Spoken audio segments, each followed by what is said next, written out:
Zimbabwe's President Emmerson Mnangagwa is pushing for the landmark return of colonial war trophies, such as the skulls of native leaders that were shipped to the UK and elsewhere in Europe in return for the remains of British colonialist Cecil Rhodes, who is buried in the southern African country.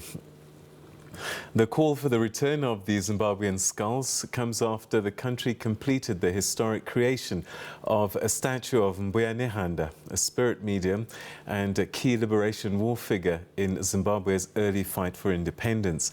It's believed that her head is among many other remains of chiefs and other traditional leaders who fought against colonial oppression that were taken to the UK.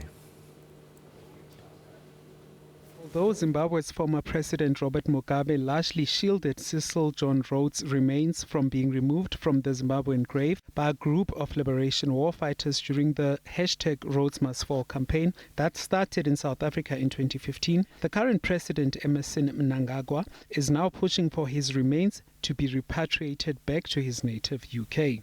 Mnangagwa is ratcheting up the pressure for the UK to return skulls and human bones of Zimbabwean Liberation War luminaries. An online campaign, #BringBackOurBones, launched in October this year, has also been calling for the returns of the Zimbabwean skulls and bones. In November, the campaign organizers protested at the British High Commission in Pretoria, South Africa, calling for the return of the first Chimurenga heroes and heroines' skulls and artifacts. Rhodes was a politician and businessman who was a firm believer and supporter of British imperialism.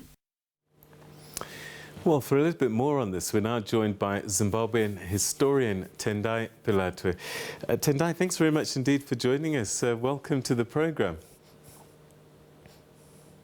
Thank you very much for having me. All right, Tendai, let's go back a little bit in terms of the skulls that ended up in the United Kingdom. How did that happen, and why have they remained there for so long? Every nation has its own myths, and as you rightly said, President Emmerson Mnangagwa is now pushing for the landmark return of the colonial war trophies, such as skulls and native leaders. So these skulls were shipped to the UK and elsewhere in Europe in return for, so he wants those skulls back in return for the remains of the British colonialist Cecil John Rhodes, who is buried in the Matopos area. So in Zimbabwe, we've got the remains of Cecil Rhodes. The country's name originally before independence was called Rhodesia, after Cecil Rhodes. And so his history is quite significant to the story of Zimbabwe, the war, liberation. And even now, his graveside is a tourism spot, isn't it? People are charged, I think, $15 entry, $2 for locals. If his remains are taken and sent back to the UK, will this have a significant impact in tourism in the area, do you think? Yes, absolutely. So it will sort of impact the tourism area of things, but the issue here is not so much about the grave or the statues that are being removed.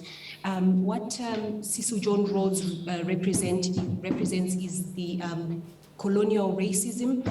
Mnangagwa is ratcheting for the pressure for the UK to return the skulls of the human bones simply because of what is going on. Campaigns are all over the world. Shame. I can imagine everyone trying to reach you. They see you on TV. All right. So the truth is, though, that President Robert Mugabe was the one who actually started this journey as far back as 2015. And the British government acknowledged that they had the skulls.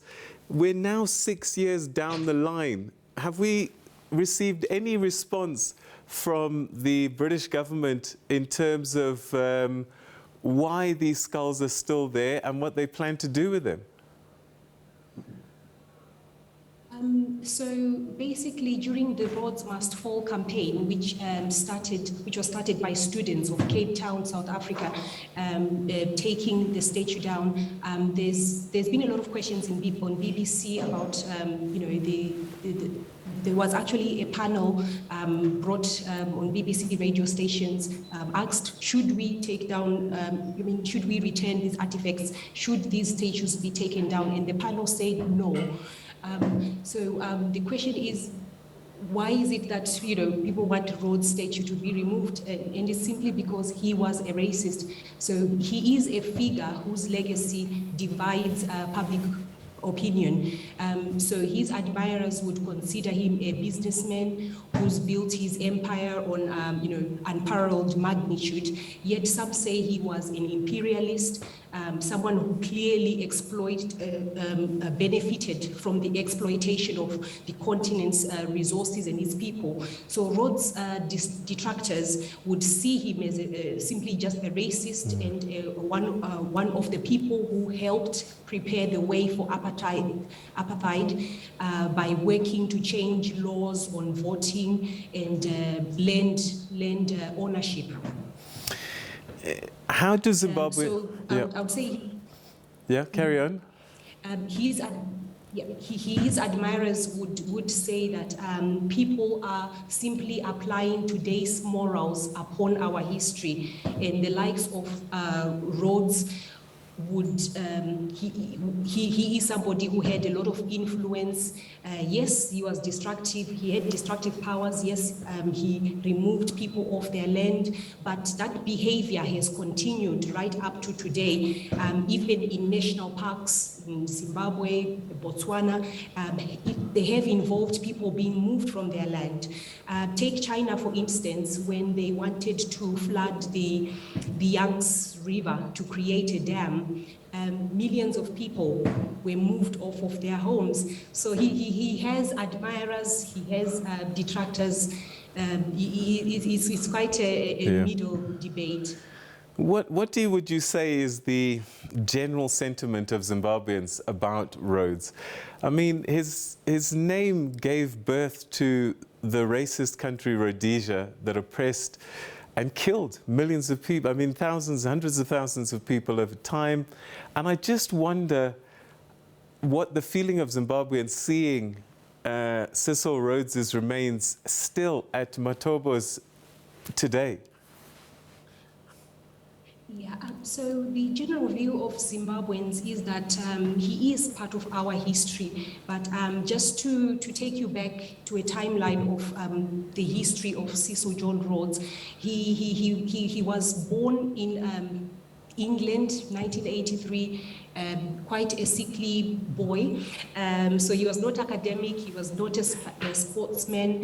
The doctors recommended a change of climate would help him, and that's how at the age of 17 he was shipped from England to South Africa, KwaZulu-Natal.